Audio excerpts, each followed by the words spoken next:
Hello and welcome to the history of Star Trek. Today's episode, the Ambassador class. The Ambassador class starship was a type of heavy cruiser in service with Starfleet during the mid to late 24th century. The Ambassador class had entered Starfleet service by 2340s. One noteworthy Ambassador class ship was USS Enterprise C. In 2344, while under the command of Captain Rachel Garrett, this ship responded to a distress call from a Klingon colony on Narelda 3, which was under attack by 4 Romulan warbirds. The Enterprise responded to the attack, and despite being destroyed there, defended it long enough to impress the Klingon High Council. This act of bravery in combat was seen as extremely honorable, thus securing a treaty between the Klingon Empire and the Federation. Several ships of the Ambassador class served during the 2360s and saw action during the Battle of Wolf 359 and the Klingon Civil War. This class was still in use by 2369. The Ambassador class featured the Saucer section,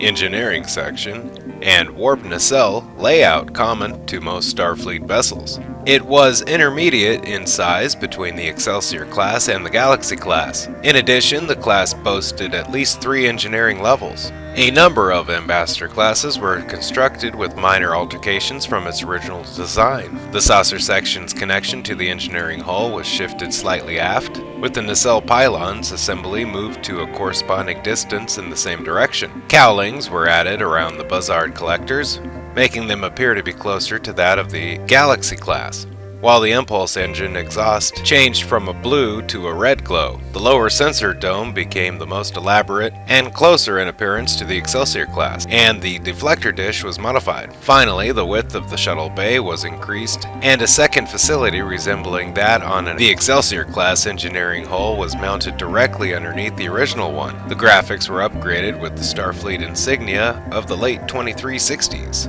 Families were allowed on board Ambassador class ships, but only if they were related to Starfleet crew members who had served on the ship exceeding 6 months. The Ambassador class was armed with both phaser banks and photon torpedoes, with coverage to both fore and aft firing arcs. A phaser emitter was also located on the secondary hull in proximity of the deflector dish. According to Natasha Yar, during the 2340s, the Ambassador class had a lot more maneuverability than the Romulan counterparts of that era. Yar went on to explain that in her alternate timeline, deflector shield technologies of the 2360s had advanced considerably during the war, allowing the Galaxy class to possess a heat dispersion rate that was almost double that of the Ambassador class, allowing the Galaxy to hang in the firefight longer. Confirmed Ambassador-class starships: the USS Enterprise NCC-1701C, the USS Excalibur NCC-26517, the USS Horatio, no NCC given,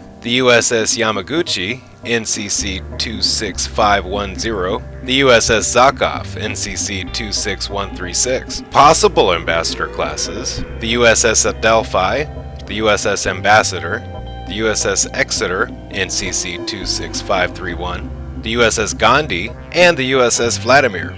The Ambassador class also had 10 phaser arrays and 2 photon torpedo launchers. Thank you for watching the History of Star Trek. Special thanks to Memory Alpha for all information you heard today. Don't forget to like, share, and subscribe if you can. If you have, thank you, and have a nice day. Bye-bye.